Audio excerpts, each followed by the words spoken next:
नवाज शरीफ ने जिस तरह आर्मी चीफ को और आईएसआई चीफ को हिट किया, क्या पाकिस्तान की आर्मी चीफ और आईएसआई चीफ को आप हिट कर रहे हैं और फौज को कह रहे हैं कि इनके खिलाफ बगावत करो? इससे बड़ी गद्दारी क्या है? नवाज शरीफ ने आर्मी चीफ डीजी आईएसआई को हिट किया। नवाज शरीफ फौज को कहते हैं आर्मी चीफ के खिलाफ बगावत करे, इससे बड़ी गद्दारी क्या होगी? वजीर आजम इमरान खान कहते हैं जेब कुतरे एनआरओ लेने के लिए हुकूमत गिराने की धमकियां दे रहे हैं। मुल्क की तबाही की जिम्मेदार दोनों बड़ी जमातें हैं।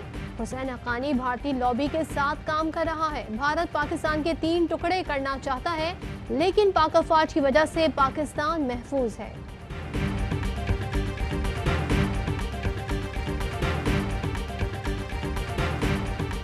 मेरे ऊपर प्रेशर डाल रहे हैं कि हम आपकी गवर्नमेंट गिरा देंगे अगर हमें एनआरओ ना दो।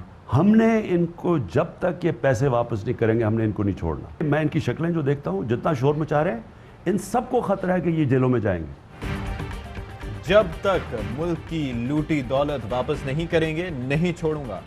नैब मेरे मातहत नहीं एक आज़ाद इदारा है। वजीर आजम कहते हैं कि शोर शराबा करने वालों को पता है वो जेलों में जाएंगे।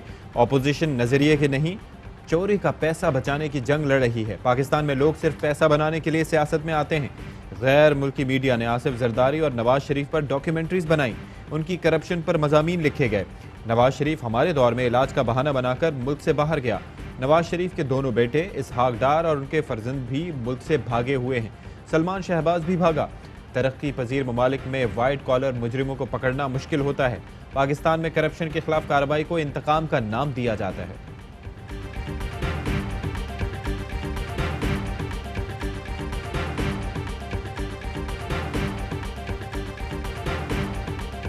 Chief justice Peshawar high court justice Waqar Ahmad Seth corona से इंतकाल कर गए। उनकी तबीयत कुछ दिनों से खराब थी। तर्जुमान पेशावर हाई कोर्ट के मुताबिक जस्टिस वकार अहमद सेठ कुलसूम इंटरनेशनल अस्पताल में इस्लामाबाद में कोरोना के बाइस जेर इलाज थे। Pakistan bar council, supreme court bar का आज यौम सोग का ऐलान। वजीर आजम इमरान खान का इजहार ताज़ियत, मरहूम के लवाहिकीन से इजहार हमदर्दी। लाहौर के एडिशनल सेशन जज असफर सुल्तान कोरोना वायरस के बाइस इंतकाल करने वालों में शामिल। मुल्क में कोरोना की सूरत हाल संगीन। साबिक वजीर आजम राजा परवेज अशरफ भी कोरोना का शिकार हो गए। साहबजादे की तस्दीक। चेयरमैन एनडीएमए मोहम्मद अफजल का कोरोना टेस्ट मजबूत आ गया। एनडीएमए ने ट्वीट पर तस्दीक करते हुए बताया, चेयरमैन एनडीएमए घर से अपनी जिम्मेदारियां अदा कर रहे हैं। एक दिन में सबसे ज्यादा हलाकतें और नए केसेस रिपोर्ट, 34 अफराद जान से गए।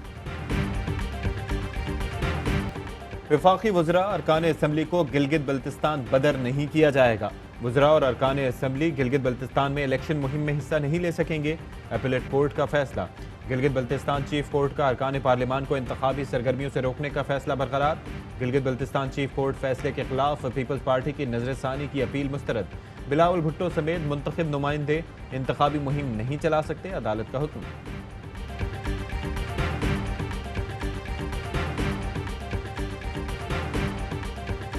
इस मुल्क को बहरान से निकालने के लिए इमरान खान और हुकूमत को घर जाना होगा। किसी भी इदारे के खिलाफ नहीं। फौज मेरा इदारा है। बात ज़रूर हम करेंगे लेकिन आइन के दायरा कार में रह के बात अवाम के सामने होगी। छुप छुपा के कोई बात नहीं होगी।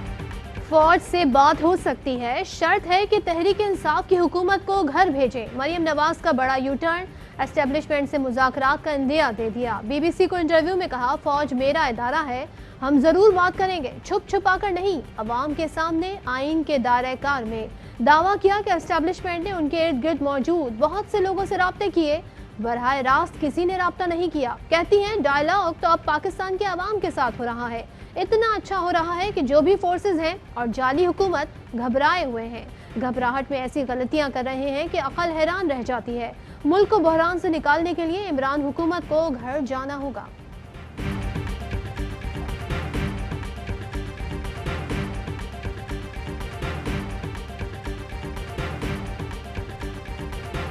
मरियम नवाज पाकिस्तानी सियासत में इर्रेलेवेंट, उनकी किसी बात पे कमेंट का बनता ही नहीं है। वो हमें दूसरी बहस में न डालें। मरियम नवाज गैर अहम हैं, उनकी सियासत में कोई हैसियत नहीं। तवज्जो हटाने के बजाय बैरून मुल्क असासों का हिसाब दें। शिबली फराज का रद्द अमल। शेख रशीद बोले, मरियम नवाज की सियासी नापुख्तगी वाजे हो गई। एक तरफ ये फौज को मुदाखलत ना करने का कहते हैं और दूसरी तरफ मुदाखलत की दावत दे रहे हैं। फवाद चौधरी ने एस्टेब्लिशमेंट से हुकूमत को घर भेजने का मुतालबा। आइन तोड़ने के मुतरादिफ करार दिया। ट्वीट में कहा कि पहले दिन से मौक़िफ़ रहा, ऑपोजिशन की तहरीक इखलाकी जवाब से आ रही है, कभी एक के पांव पड़ो कभी दूसरे के, जिनसे बात तक करना नागवार था आज कहते हैं हुकूमत से जान छुड़ाओ।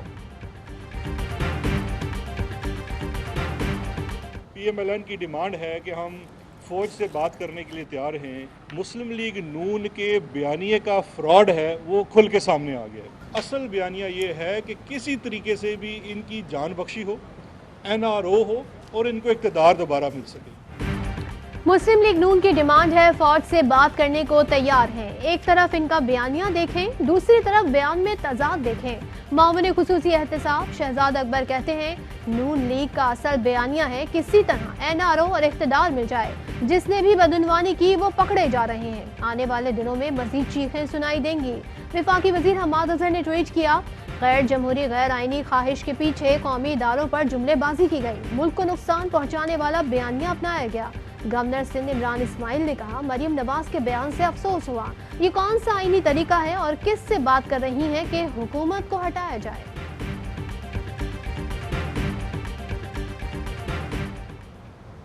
अस्सलाम वालेकुम, ARY न्यूज़ के साथ मैं हूं अशफाक इसहाक सत्ती। मैं हूं सदफ अब्दुल जब्बार। हेडलाइंस आपने जानी, खबरों की डिटेल शामिल करेंगे इस ब्रेक के बाद।